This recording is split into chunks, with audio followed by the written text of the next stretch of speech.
Ready international school की online class में आपका हार्दिक स्वागत है। जैसा कि आपको पता है क्लास 5th के अंदर अपन पढ़ रहे थे अपनी वस्तु। तो आज उसी लेसन को कंटिन्यू रखते हैं और आगे अपन पढ़ते हैं। तो अपन ने इसके 2 पैराग्राफ पढ़ चुके थे। आज अपन इसका 3rd पैराग्राफ पढ़ते हैं कि महात्मा जी को देखकर उनमें से एक व्यक्ति बोला। महात्मा जी ने क्या बोला कि दोनों भाई आपस में झगड़ा कर रहे हैं तो मैं इनके आपस में सुलह करा देता हूँ। और वो महात्मा जी उन दोनों भाई के पास जाता है तो महात्मा जी को देखकर उनमें से एक व्यक्ति बोला, महात्मा हम दोनों भाई हैं, हमारे पिता ने मरते समय अपनी संपत्ति का जो बंटवारा किया था उसके अनुसार इस भूमि का मालिक मैं हूँ। दोनों भाई लड़ाई कर रहे थे, उनके पास जब महात्मा जी गए तो उसमें से एक व्यक्ति ने क्या बोला कि महात्मा हम दोनों भाई है। क्या बोला? हम दोनों भाई है और मेरे पिताजी जब मतलब मरने के टाइम पे हम जिस ज़मीन का बंटवारा किया था उसके अनुसार ये भूमि मेरी है और इसका मालिक मैं हूँ। फिर भी यह व्यर्थ ही झगड़ा कर रहा है। और दूसरे भाई के लिए क्या बोलता है कि ये तो व्यर्थ ही मतलब कि फालतू में ही झगड़ा कर रहा है।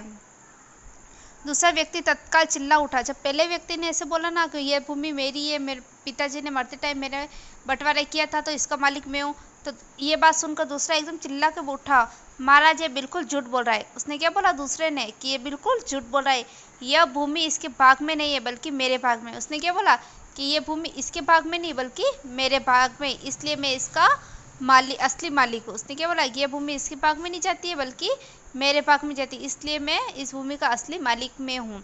यह झूठ ही इसे अपनी बतलाकर मुझे डरा धमका कर इसे हड़पना चाहता है। उसने क्या बोला कि ये झूठ मूठ ऐसे डरा धमका कर ये मेरे से मेरी ज़मीन लेना चाहता है।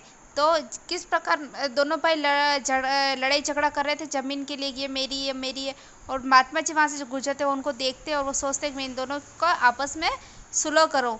जब महात्मा जी उनके पास जाते हैं तो पहला बोलता है कि ये ज़मीन मेरी है, मेरे पिताजी ने मरते टाइम बंटवारा किया था उसके अनुसार इस भूमि का मालिक मैं हूँ। और दूसरा बोलता है कि नहीं, इस भूमि का ये भाग मेरे हिस्से में आ रहा है तो ये भूमि मेरी है। तो ये पैराग्राफ अपन ने पढ़े, इसके क्वेश्चन है वो भी अपन देख लेते हैं। उपयुक्त गद्यांश का उचित शीर्षक क्या है? शीर्षक क्या है इसका? संपत्ति का बंटवारे के बारे में बात हो रही है। फिर दूसरा है महात्मा से एक व्यक्ति ने क्या कहा। पहले वाले ने महात्मा से क्या बोला? महात्मा से बोला है हम दोनों भाई है, हमारे पिता ने मरते समय अपनी संपत्ति का बंटवारा किया था और उसके अनुसार इस भूमि का मालिक मैं हूँ। फिर भी ये व्यर्थ में ही झगड़ा कर रहा है। फिर 3rd क्वेश्चन है, दूसरे व्यक्ति ने महात्मा को क्या समझाया?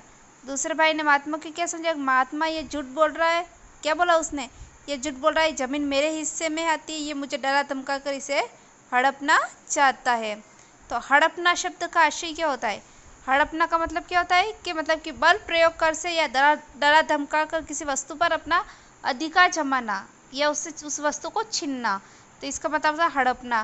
तो ये 3rd पैराग्राफ आज अपन ने पढ़ा, इसके अगला अपन कल पढ़ेंगे। इसका होमवर्क आपको PDF के माध्यम से व्हाट्सएप ग्रुप में मिल जाएगा। अगर आपको नहीं समझ में आ रहा कोई प्रॉब्लम है तो आप मेरे को व्हाट्सएप पर्सनल कॉल या मैसेज भी कर सकते हैं। Thank you.